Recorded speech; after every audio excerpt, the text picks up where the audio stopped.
A riding crop cracked across a woman's shoulder. She dropped to one knee on the clubhouse floor.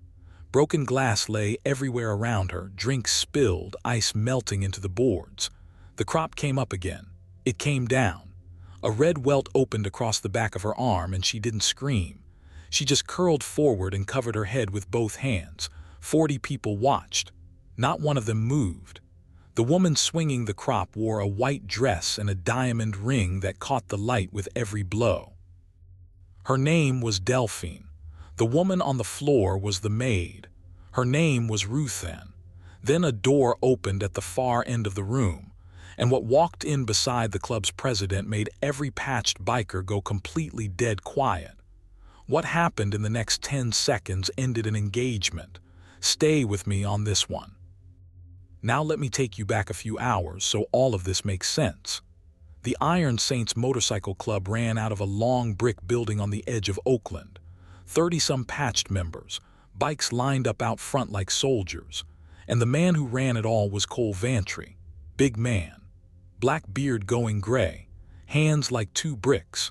His father had built that chapter from nothing, started it with 6 men and a rented garage, and when the old man died, Cole took the gavel and never let it slip. But the person who really held that clubhouse together wasn't Cole. It was a woman named Ruthann Pyle. Ruthann had cleaned that building for 11 years. She cooked for the men. She washed the blood out of their denim after the bad nights. She kept the coffee going at 3 in the morning when a run went wrong and everybody came back rattled. She'd sat in more hospital waiting rooms than she could count, holding some young rider's hand while the doctors worked, being the one to call his mother. She was a big woman, wide in the shoulders, thick through the arms, gray coming into her hair, and every single patched member in that place called her Miss Ruthann. Not one of them would let another man say a word against her. Believe me. Now here's the thing you have to understand about Ruthann. She wasn't soft. She'd buried a husband young and raised 2 boys on her own, worked 2 jobs to do it, and never once took a handout she hadn't earned. She didn't cry easy and she didn't scare easy. But she had this one soft spot, and it walked around on 4 legs. About 2 years back, a couple of the younger saints were coming home off the interstate at night, and they saw something moving in the ditch. They almost rode past it. They stopped, and down in the mud was a dog, a pit bull. Half-starved, ribs sticking out like a xylophone, one eye swollen shut and split open where somebody had beaten him. He wasn't even whining anymore. He'd given up. Whoever had him before hadn't just neglected him. They'd worked him over and thrown him out like trash. They brought him back in a saddlebag, figuring the club vet would just put him down. Kindest thing, they said. Ruthann said no. She took that dog into her little back room off the kitchen. She flushed the eye out, but it was too far gone and the vet had to take it. So the dog ended up with one eye, a scarred-up face, and a body that looked like it had been through a war. Ruthann fed him with an eyedropper the first 3 days, sat on the floor with him through the nights, talking low to him when he shook. The men would look in and see her down there on the cold boards at 2 in the morning, and they'd go back to bed without a word. And slowly that dog came back from the dead. They named him Diesel.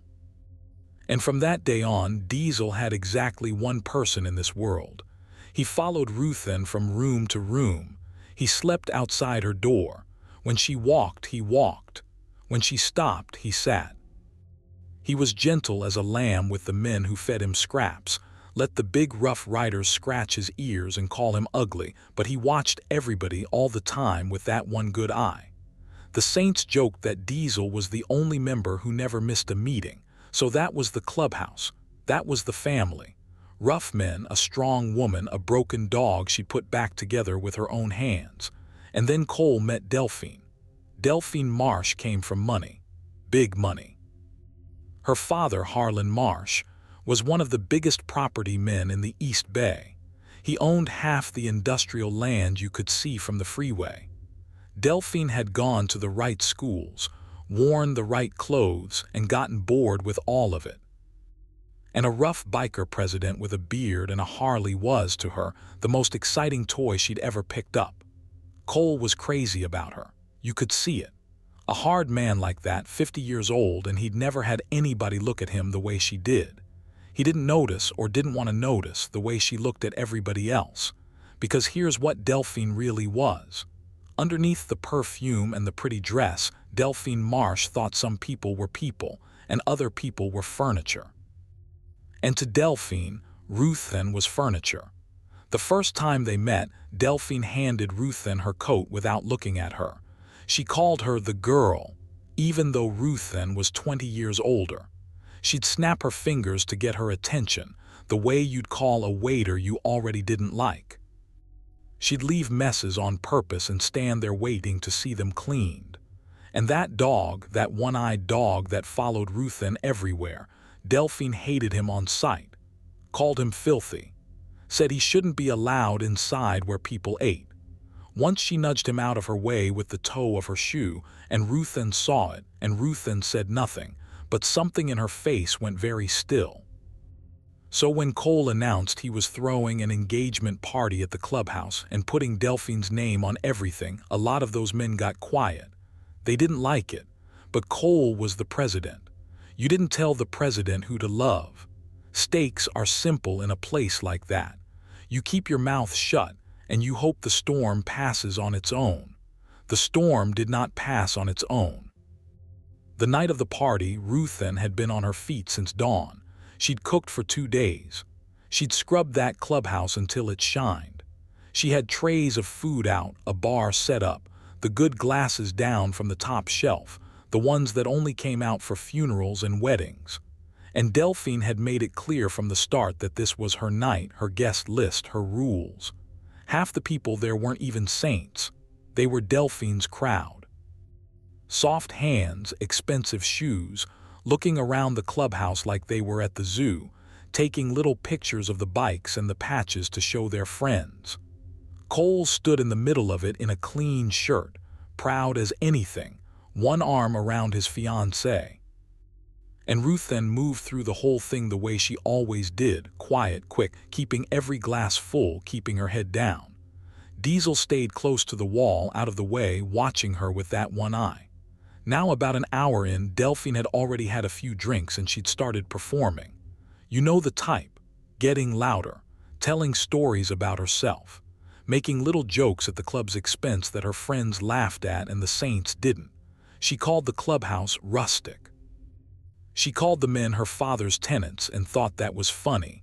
And every time Ruthen came near with a tray, Delphine found some new little way to needle her. Wrong glass, warm wine, a napkin folded the wrong way. Sent her back across the whole room twice for a lemon. Ruthen took all of it. 11 years had taught her how to take it. Then somebody asked Cole to come look at a bike out in the yard. A brother had brought in a rebuilt panhead and Cole loved that stuff. He kissed Delphine on the cheek, told her he'd be right back and stepped out the side door into the dark with 3 of his men. And that right there was the moment everything changed. Because the second Cole was gone, Delphine's face changed. The performance dropped. What was underneath came up to the surface. She wanted the room to know who was in charge now. And she picked Ruthen to prove it on. It started small. Delphine called Ruthen over and pointed at a ring of water her own glass had left on the bar, told her to clean it. Ruthen wiped it. Delphine said she'd missed a spot. Ruthen wiped it again. Delphine leaned in close and said, loud enough for her friends to hear, that good help was so hard to find these days, and her friends laughed and the whole room was watching now and Delphine was feeding on it. Then Ruthen turned to carry a full tray of drinks back toward the bar. And Delphine, still holding her own glass, stepped right into her path, on purpose. I've thought about it 100 times and there's no other way to read it. She stepped into her. The tray tipped. 6 glasses went to the floor and shattered. Red wine splashed up the white of Delphine's dress. For 1 second, nobody breathed. Ruthen froze, staring at the mess, and started to say she was sorry, started to bend down to pick up the glass. And Delphine lost her mind. She screamed. She called Ruthen a clumsy cow. She looked down at her ruined dress. and then at the sea of faces watching her, and I think something in her decided that if she was going to be humiliated in front of these people, somebody else was going to hurt worse than she did. Her friends went quiet and stepped back, and that's when I think Delphine felt something slip in her, some last thread of holding herself together, and she decided she was going to make an example. There was a riding crop on the wall.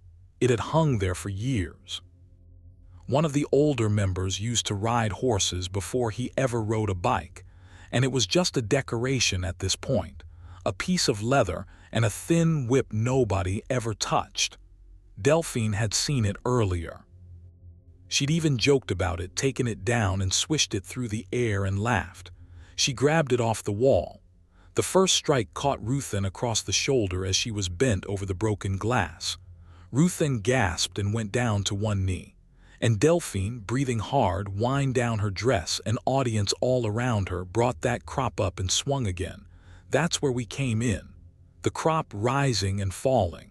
The welt across Ruthen's arm. 40 people, half of them hard bikers, and not one of them moving, because the woman doing the whipping was about to be the president's wife, and nobody wanted to be the one who touched her. Diesel had come off the wall. He was standing now, stiff-legged, his one eye locked on Delphine, a low sound coming out of him that nobody in that room had ever heard before. It rolled up out of his chest like something mechanical, but he didn't move on her. Something held him. Some old training, some old fear from the ditch, some memory of the last hand that hurt him and what it cost him. He just stood there shaking, watching the person he loved get beaten and not knowing what he was allowed to do. And then the side door opened. Cole Vantry walked back in. He walked in mid-swing. He walked in and saw the crop in the air, saw Ruthen down on the floor with her arm bleeding, saw his fiancée standing over her in a wine-stained dress with her teeth bared. And Cole stopped dead.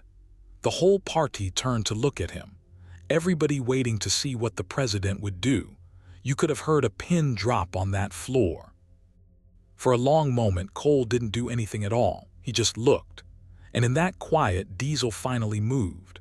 The dog crossed the floor, slow, right through the middle of all those frozen people.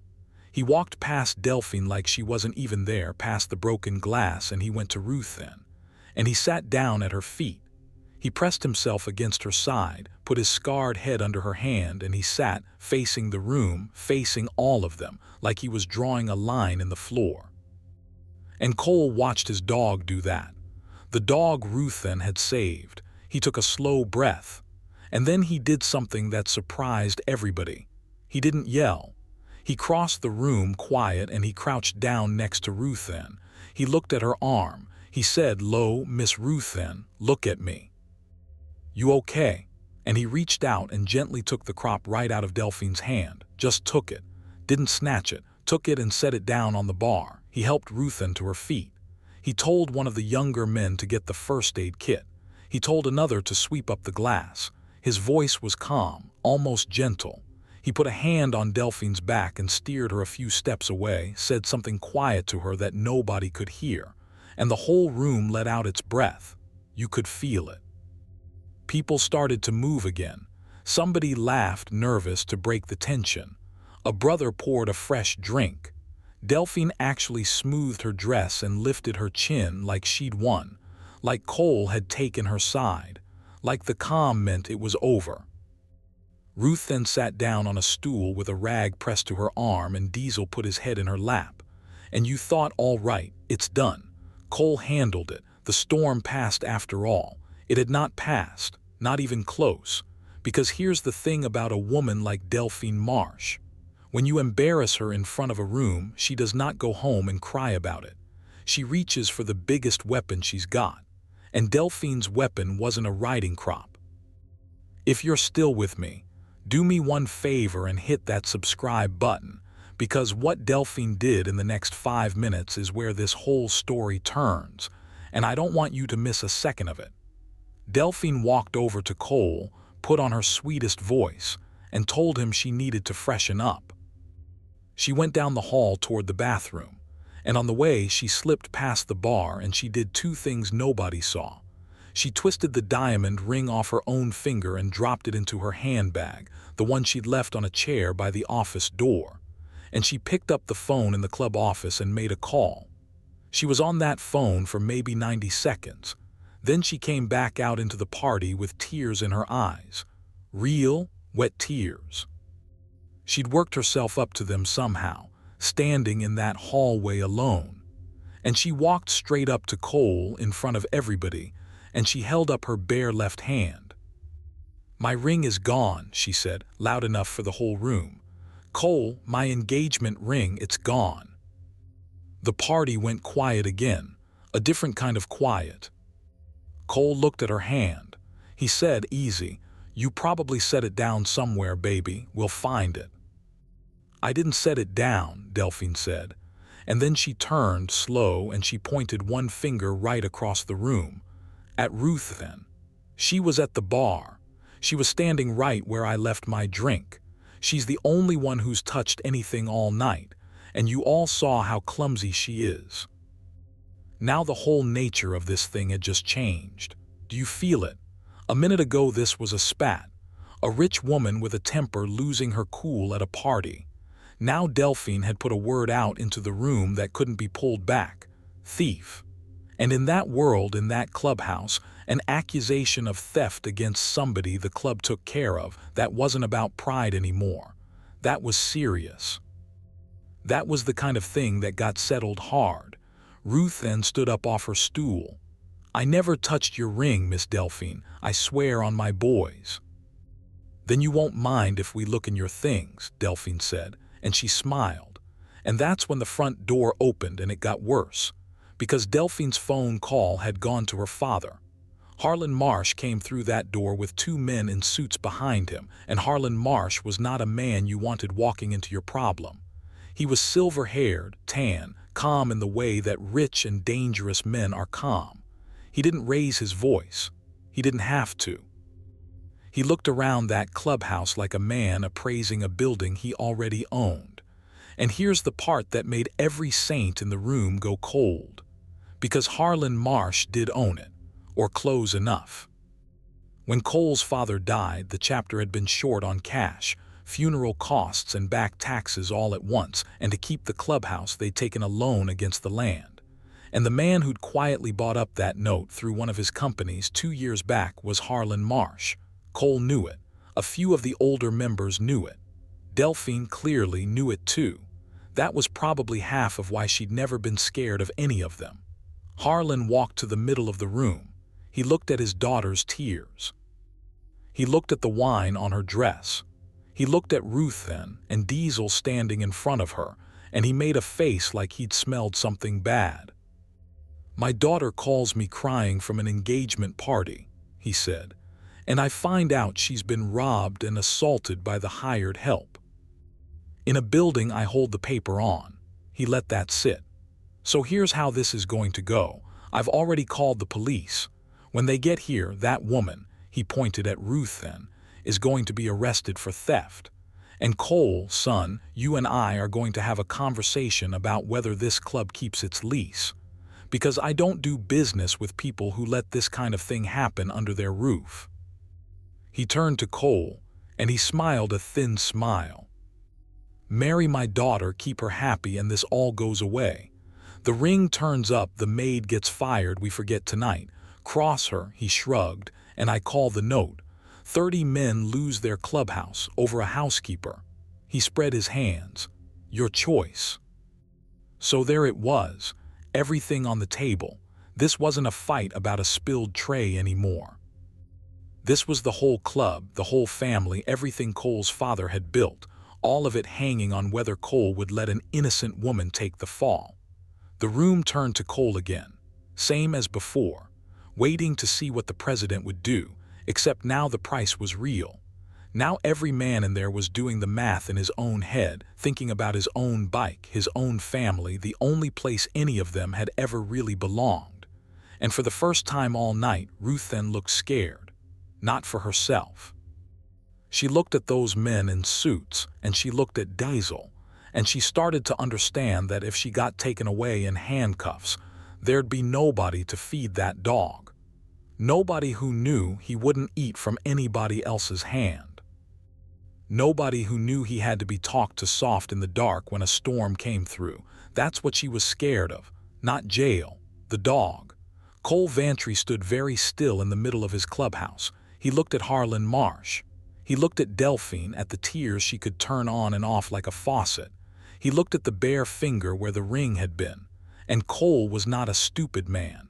He'd run a motorcycle club for 15 years. He knew how a frame worked. He knew that a ring doesn't vanish off a woman's hand in a room full of people the exact minute she needs a weapon, and that her father doesn't happen to be 5 minutes down the road with 2 suits and a threat already loaded. And Cole looked down at Diesel. Now I need to tell you something about that dog because it matters. Diesel had a habit. When Ruthen was upset or hurt, that dog wouldn't leave her, and he'd get his nose into everything, trying to fix whatever was wrong. The way a dog does when it can smell that something's off and doesn't have the words for it. And while Harlan Marsh was standing there talking, laying down his terms, Diesel had wandered just a little over toward the hallway, toward the office, toward a handbag Delphine had left sitting on a chair by the office door, and Diesel had his nose in it. He came trotting back across the floor into the middle of everything, right through the standoff, and he dropped something out of his mouth onto the boards at Cole's feet. It rolled. It caught the light. It spun in a little circle and fell flat. A diamond ring. The whole room looked down at it. Delphine's face came apart, just for a second, but a second was enough. Everybody saw it. That flash of pure panic before she caught herself, before she said, too fast, "She must have hidden it in my bag, she's trying to." "Stop," Cole said. He didn't say it loud, but something in his voice put a stop to the whole room. He bent down. He picked up the ring. He turned it over in his big fingers. And then he looked up at Delphine, and the thing on his face wasn't anger. It was worse than anger. It was disgust. "Diesel doesn't go in bags," Cole said quietly. "Ruthen trained that out of him 2 years ago. He only pulls something out if it don't belong there and she's upset." He turned the ring in the light one more time. "You dropped this in your own purse. You called your daddy before anybody even said the word missing. You had this whole thing built before you cried the first tear." "Cole," Delphine started. "You beat a 60-year-old woman with a crop in my clubhouse," Cole said, "because she spilled a drink you knocked out of her hands. And then you tried to send her to jail to cover for it. And you brought your father down here to hold my own house over my head while you did it." Now Harlan Marsh stepped in, smooth, hands up. "Son, let's not do anything rash. Emotions are high. Think about your men. Think about this building. You've got 30 families depending on." And this is the part. This is the moment I told you about. Because Cole Vantry turned and looked at that rich man, and then he looked around at his whole club, at all those hard faces, and he said something that I want you to hear exactly. "You know what my father told me when he handed me this gavel," Cole said. "He said a table's only worth as much as the people you'd bleed for at it." He walked over to Ruth then. He put his hand on her good shoulder. "This woman has cooked for us, cleaned up after us, sewn us up, and sat with us in the hospital for 11 years. She pulled a dying dog out of a ditch when the rest of us wanted to put a bullet in it. She has never once asked us for a thing." He turned back to Harlan and Delphine. "You two walked in here tonight in nice clothes with a piece of paper, and you think that means you belong at this table, and she doesn't." He shook his head slow. "You've got it exactly backwards. She's family. You're just money. And I will lose this building. I will lose every board and brick of it before I trade her to keep it." Then he took the diamond ring, and he pressed it back into Delphine's hand, and he closed her fingers around it. "The engagement's off," he said. "Get out of my house." For a second Harlan Marsh's calm cracked, and you saw the real man underneath. "You understand I will ruin you," he said. "I'll have this land by spring. You'll all be out on the street." And that's when the room finally moved. Not one man, all of them. 30 patched saints, slow, stepped in off the walls and formed up behind their president. No weapons drawn. Nobody said a word. They just stood there, a wall of leather and beards, and looked at the man in the suit until the man in the suit understood exactly how alone he was in that building, with all his money and all his paper and not one friend inside those four walls. Cole never even raised his voice. "Take your daughter home, Harlan," he said. "Send the papers. We'll figure the money out like men. But she," he nodded at Delphine, "never comes back through that door." The police did show up 5 minutes later. And 30 bikers plus a bleeding housekeeper plus a one-eyed dog all told the exact same story because it happened to be the truth. There was no theft. The ring was on Delphine's finger, back where she'd hidden it from. There was, however, a room full of witnesses to a woman assaulting an employee with a riding crop. Funny how that changed the shape of the evening. The suits got very quiet. Harlan took his daughter by the arm and walked her out to the car, and Delphine went, finally, without a word, because there wasn't a soul left in that room willing to pretend she was the victim. And that was the end of the engagement party. Now let me tell you how it actually turned out, because I don't like to leave you hanging. Harlan Marsh did try to call the note. He was too proud not to. But it turns out that when a wealthy man beats a settlement out of his back pocket to avoid his daughter facing an assault charge, and that same daughter has a temper that a whole room of people just watched, his lawyers start telling him to make it quiet and make it go away. In the end, the Iron Saints kept their clubhouse. It took the better part of a year, a lot of the members chipping in, a couple of them selling bikes they loved, and Cole working himself half to death to buy that note out from under Harlan Marsh once and for all. But they did it.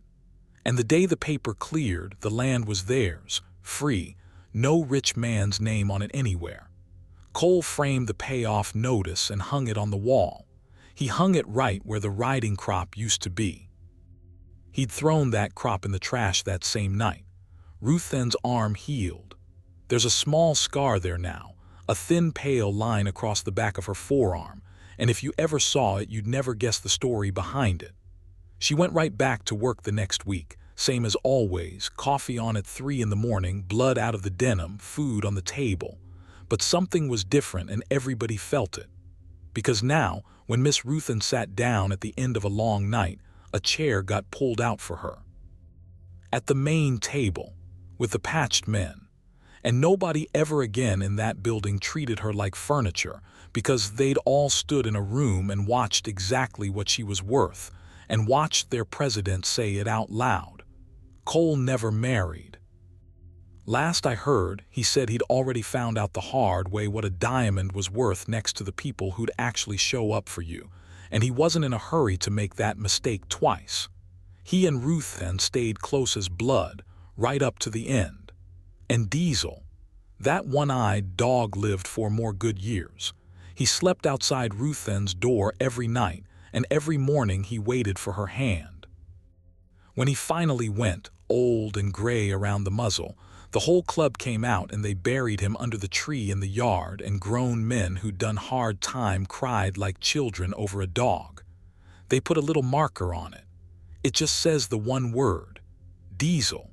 Because here's what that whole night came down to when you strip it all away. A rich woman in a white dress thought a piece of paper decided who mattered and who didn't. And a broken dog that a poor woman saved from a ditch walked across a silent room and showed every hard man in it exactly who belonged at that table. The crop came down that night, and it was the last thing it ever hit. The dog crossed the floor, and a whole family finally saw, plain as day, what had been standing right in front of them for 11 years. Some debts you can't pay with money. Ruthen never asked to be paid at all. That's exactly why they'd have burned the place to the ground before they let her fall. And that, my friend, is the whole story.